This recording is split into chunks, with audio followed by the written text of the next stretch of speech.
Those who are important to us, we don't like to be, or generally don't like to be separated by distance. Especially when we think about if something goes wrong, we won't be there to help. There's nothing we would be able to do. We'd be helpless. We think about when we have family that lives a long way from us. That can be a concern, especially if there are health issues or problems that have come up in the past. The distance can be a point of anxiety. It can be a point of a problem. And after all, we know the issues with distance in a number of the professions and the things that we see in our culture. After all, a doctor can't help without seeing the patient. A firefighter can't put out a fire from the fire station. And a policeman can't catch a criminal while sitting behind a desk. We have to go to where the people are. We have to go to where the event is happening. And in John chapter 4, as just was read to us in verses 46 to 54, we read about the second sign. We've been working our way through, or we began recently working our way through, looking at the signs that are recorded in the Gospel of John. As we talk about signs, a sign is something that gives direction. It points us in a specific direction. And in the Gospel of John, the signs point us to something about Jesus, about his identity. It tells us just who he is.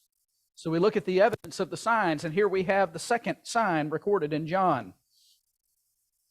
In the context of the book so far, we've seen John record that Jesus' his involvement in creation. We see John the Baptist's testimony in chapter 1, as well as the first followers. In chapter 2, we looked at the first sign, that Jesus turned the water into wine, and after that, you would read about Jesus clearing the temple, or cleansing the temple of those who were corrupt in their practices. And we see that many came to believe in Jesus in Jerusalem because of the signs that he was doing. In chapter 3, we read about the meeting that he had with Nicodemus, as well as the testimony of John the Baptist. And before this point in chapter 4, we read about Jesus and his encounter with the woman at the well in Samaria, and how the whole town came out and was believing in him. And then we come back to, or Jesus rather comes back into the region of Galilee. And so for the background of our text, we see that he was well received in Galilee. We'll begin reading in verse 43, just to get a little bit before what we've seen in the text so far. He says, After the 2 days, he went forth from there into Galilee. For Jesus himself testified that a prophet has no honor in his own country. So when he came to Galilee, the Galileans received him, having seen all the things that he did in Jerusalem at the feast. For they themselves also went to the feast. Therefore he came to Cana of Galilee, where he had made the water into wine. And so we have Jesus coming into Cana of Galilee. He was well received, but what we see there is there's something, and as we work our way through this text, we will see that this is something of a shallow belief that they have. They're receiving him because they've seen the signs, they've seen the miracles. Well, and of course, if you've got somebody that can heal the sick, that can turn water into wine, that can cast out demons, do all of these things, of course, that's somebody you're going to want to have around, isn't it? He's going to be well received as he comes back. But there's something of a shallowness of belief that we'll see, and we'll see that in just a moment when we work our way a little further through. But they received him because of what he's done. In chapter 2 and verse 23, this text connects directly back to what has been done there in Jerusalem. It says, when he was in Jerusalem at the Passover during the feast, many believed in his name, observing the signs which he was doing. And so we see that Jesus had done something, and so their level of belief at this point is tied specifically to what they have already seen. We saw him do this, and so there is an interest, there is a belief, and he's well received. But while he's there in Cana, someone comes up to him specifically asking him to perform another miracle. You have a desperate father. Verses 46 and following, it says, he came to Cana of Galilee where he made the water wine, and there was a royal official whose son was sick at Capernaum. When he heard Jesus had come out of Judea into Galilee, he went to him and was imploring him to come down and heal his son, for he was at the point of death. So Jesus said to him, unless you people see signs and wonders, you simply will not believe. The royal official said to him, Sir, come down before my child dies. You have a father that's desperate. You have a royal official's son who has become sick, and it says is at the point of death. And he's asking, you see something of the humility or potentially a faith from what he's seen in the past. You see that you have a royal official who has come to a carpenter asking for help. My son is about to die. Status doesn't matter anymore. His son is about to die. It's not about, well, what's the status of the person I'm asking for help, or I would never ask that person for help. His son is about to die, and here's somebody who can help. You've got a royal official who has approached a carpenter. And so you see something of a humility in approaching him. So he either has some level of faith, or this could show, and I think what we do see here, because of the situation, there is a level of desperation. The problem is that the boy is located some 15 miles away in Capernaum. He's not in Cana of Galilee. And it also shows the level of desperation because this father has left and gone on a 15-mile trip, leaving his dying son behind to get help. Now you think about that, your son or your child is that sick, the last thing you want to do is leave them where they're at and go somewhere else. We see a father that is desperate for help. He's left his son 15 miles behind him to go and ask, and he is imploring, he's begging Jesus to come. Imagine this kind of conversation. His child is dying. You got a man here who's willing to do whatever and to ask whoever is needed to help. And then the response he gets, well, the first response sounds rather harsh. Unless you people see signs and wonders, you simply aren't going to believe. It's based on the reception that Jesus had received. You look in verse 45. When he came to Galilee, the Galileans received him, having seen the things that he had done in Jerusalem at the feast. They themselves also went to the feast. Based on his reception, he knows why they're receiving him. He knows why they want him around. It's because they've been seeing some really cool things. This guy turned water into wine. He's been doing signs in Jerusalem. It's a shallow faith. There's not a faith yet in Jesus as the Christ. It's not a faith in him as a person, but rather a belief based on the things that they've already seen. And Jesus specifically here, unless you people see signs and wonders, it is the plural you, as comes through in most of our translations. In the Old King James, it would use the term ye, or if you're from the South, it would be y'all. But he's looking for a different kind of belief. These are people who just want to see something miraculous. And Jesus is saying there's so much more than that. It's so much more, there's so much more to who he is than that. And he calls them out on their shallow faith. He's speaking to the man who's imploring him about his son, but it's directed at this whole group of people in Galilee who are only receiving him because of his past actions. In Hebrews, it sounds pretty harsh if you look in John chapter 2, verses 24 and 25. You see, Jesus on his part was not entrusting himself to them, for he knew all men, because he did not need anyone to testify concerning man, for he himself knew what was in man. As he's encountering these people with a shallow faith, he knows exactly what's going on. And we've already seen him demonstrate his knowledge of what's going on inside of man with Nicodemus when he met with him at night, and then with the woman at the well in Samaria. He knows what's going on, and he knows what's happening with these Galileans. He knows the depth or the lack of depth of faith.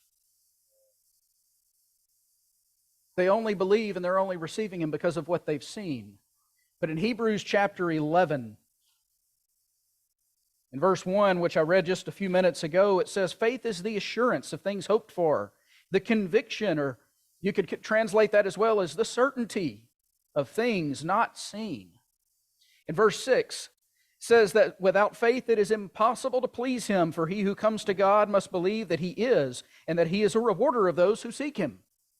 We have to have a faith, but faith biblically is defined as conviction of what we don't see, and the belief that we see here, the reception, is based at this point only on what they have seen. And Jesus is calling that out. You're not going to believe if you don't see something. He's calling them to a deeper belief. But what we see of this man is that he is persistent. You know, you think about what Jesus has just said. The man is imploring him, my son is dying. He's at the point of death. Please come and heal him.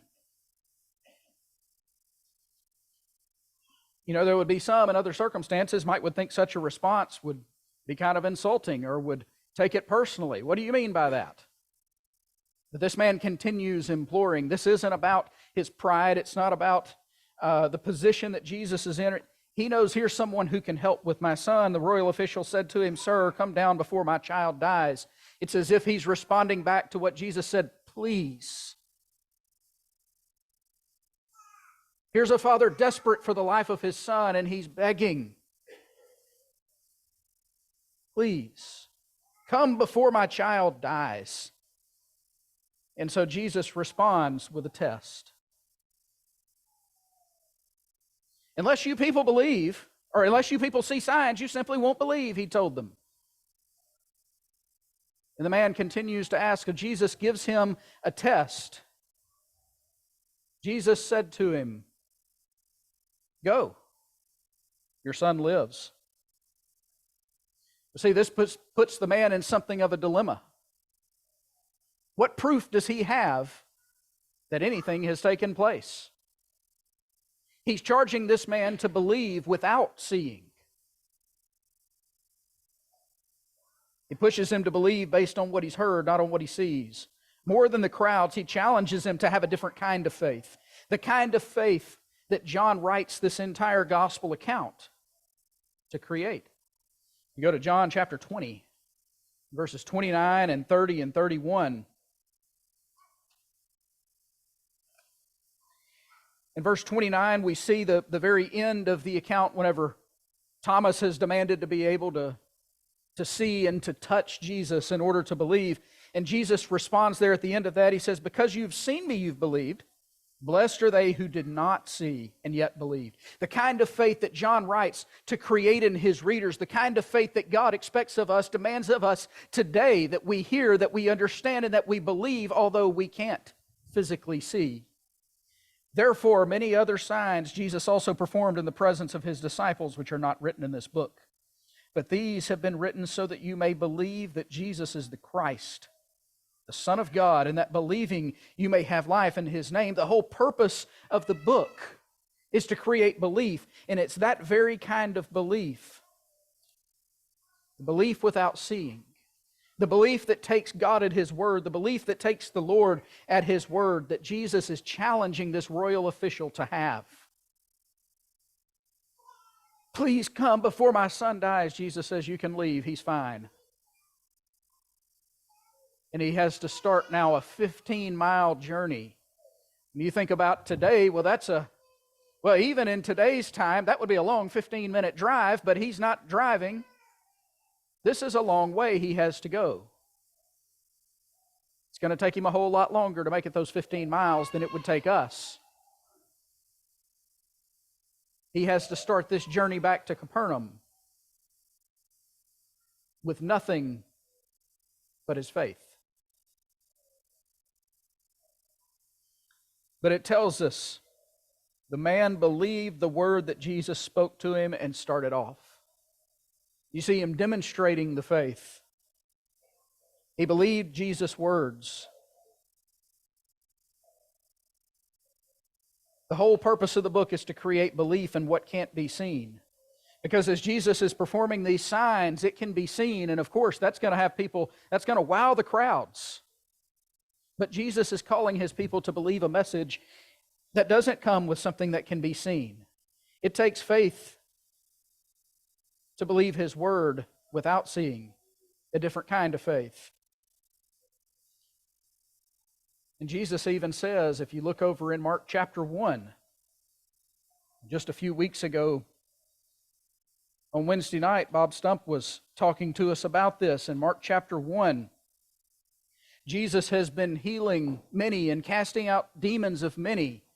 And he gets up the next morning after all of this has happened. He goes out to a quiet place to pray by himself before daylight. And his disciples come and they find him There are a lot more people that want his attention. Everyone's looking for you, he said to them. Let's go somewhere else to the towns nearby so that I may preach there also. That's what I came for. Not to create belief based on the signs, but to create a belief in something far more important, far more significant. He came for the purpose of proclaiming the soul-saving message.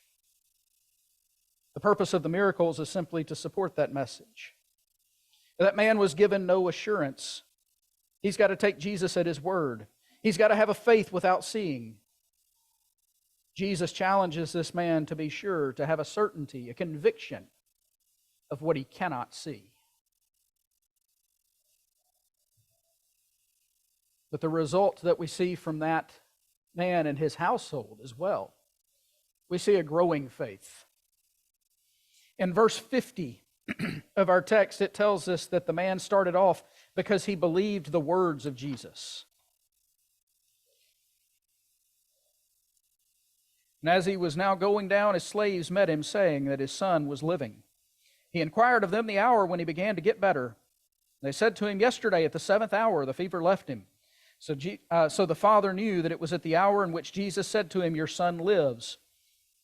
And he himself believed, in his whole household. This is again a second sign that Jesus performed when he had come out of Judea into Galilee.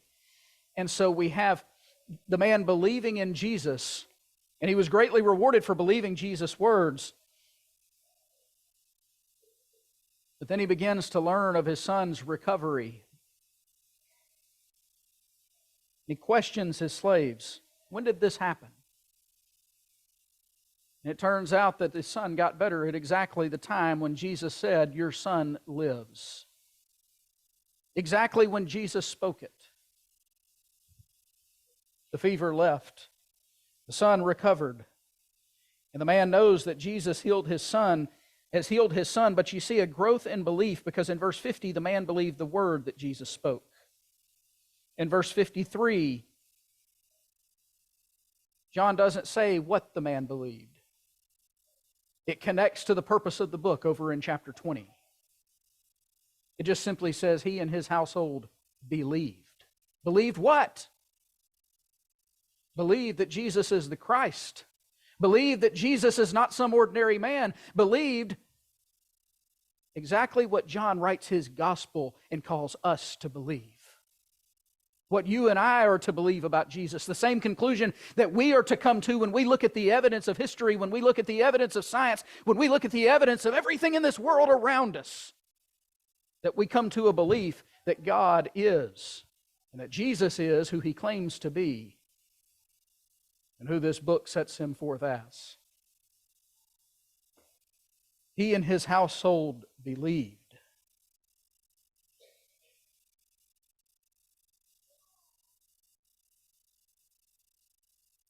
Here's the second sign that Jesus did.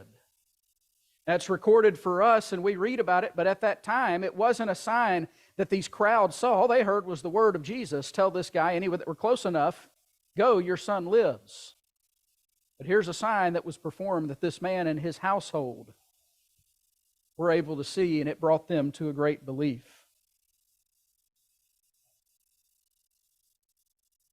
And all the way through this, before that point, this man was asking, come to Capernaum. Come with me, my son is dying. There was the issue of the distance. He's 15 miles away.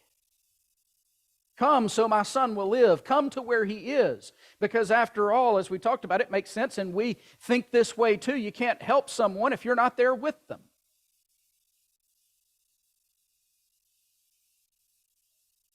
When something goes wrong with a family member, the first thing we want to do is we want to go to where they are.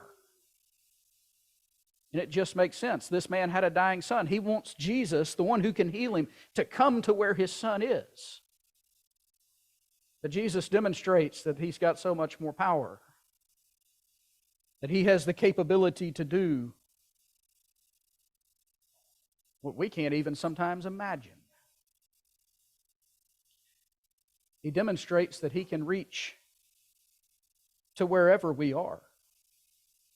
No matter how far away we may feel, no matter how we may feel our relationship with him may be distant, We're never far from Him. In Psalm 139, we read in verses 7 through 12, as we see that Jesus is able to heal with a word from a great distance. In Psalm 139, verses 7 and following, he says, David writes there, "Where can I go from your spirit? Where can I flee from your presence? If I ascend to heaven, you are there. If I make my bed in Sheol, behold, you are there. If I take the wings of the dawn, if I dwell in the remotest parts of the sea, even there your hand will lead me. Your right hand will lay hold of me. If I say, surely the darkness will overwhelm me and the light around me will be night, even the darkness is not dark to you. The night is as bright as day. Darkness and light are alike to you." God has access to you, has power over you in your situation wherever you are. But do we take Him at His word? Do we believe that He has the power to help us in any situation that we're in? Jesus is looking for a faith in His people that takes Him at His word, even when, maybe especially when, we can't see.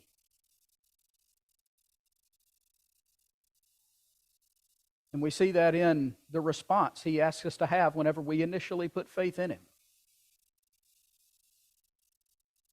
To confess a belief in Him as the Christ, as the Son of God. To repent of sins and then to be united with Him in the waters of baptism. But that's putting faith that something's going to happen that we can't see. Have you ever seen a sin removed? We can't see that. But we know what happens. By the kind of faith that this man was charged to have, faith in what can't be seen. These have been written, John writes, that you may believe that Jesus is the Christ, and believing may have life in His name. The invitation this morning is simple. To take Jesus at His word, to take God at His word, that He will give us life in the name of Christ when we're united with Him. To take Him at His word and believe without seeing. And to believe that whatever situation we found ourselves in, that He can and will help. That He stands ready to assist whenever we need Him. But do we believe Him? Will we go to Him? Will we pray to Him? If you want freedom from sin, do you believe that He can give it and that He will? We have to take Him at His word.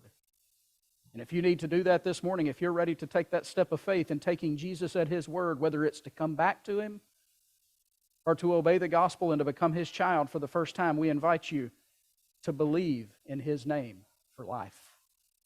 If we can assist you in that, would you come while we stand and while we sing?